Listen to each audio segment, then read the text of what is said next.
twari twiteze, twari twateguye, twari twapanze mw'igenamigambi. Coronavirusi ni wari urimo.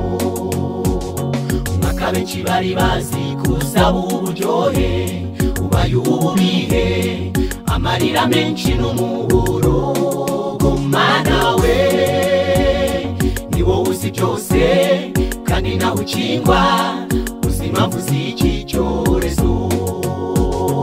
Coronavirusi nubwo watubabaje, waranatuzinuje, wadukumbuje igihugu cyiza cyo mw'ijuru. Ibyo umuntu yibarira bihinduka mu kanya gato.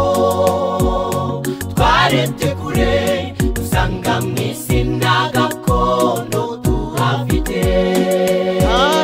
Kuba muri Yesu niho tubona uburuhukiro. Coronavirusi nubwo watubabaje, waranatuzinuje, wadukumbuje igihugu cyiza cyo mw'ijuru. Ibyo umuntu yibarira bihinduka mu kanya gato.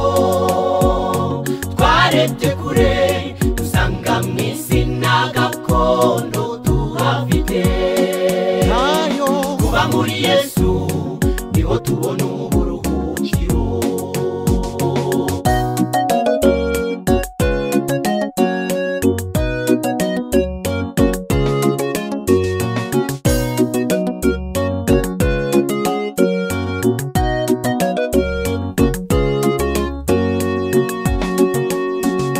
Ibibazo bisanzwe duhura n'intambara, tugahungira mu bihugu bitayifite. Coronavirusi waje utandukanye, siyo twari twiteze kwisabiye ubukire. Ibaye igihombo, ubukene bwinshi n'inzara. Mana we, ni wowe uzi byose kandi nawe ukingwa, uzi impamvu z'iki cyorezo. Coronavirusi nubwo watubabaje, waranatuzinuje, wadukumbuje igihugu cyiza cyo mw'ijuru. Ibyo umuntu yibarira bihinduka mu kanya gato. Twarebye kure dusanga mw'isi nta gakondo tuhafite. Kuba muri Yesu niho tubona uburuhukiro.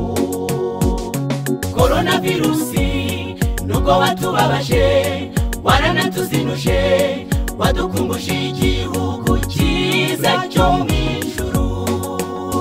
Ibyo umuntu yibarira bihinduka mu kanya gato.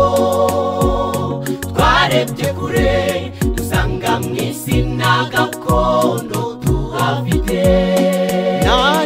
Kuba muri Yesu niho tubona uburuhukiro.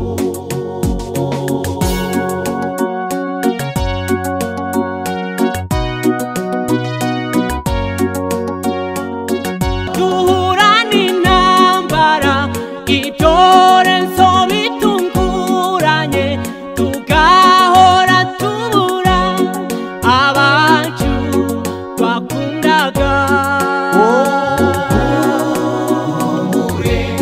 Siko bizahora, ni vuba tugataha. Ubwo duhura n'intambara, ibyorezo bitunguranye, tugahora tubura abacu twakundaga. Siko bizahora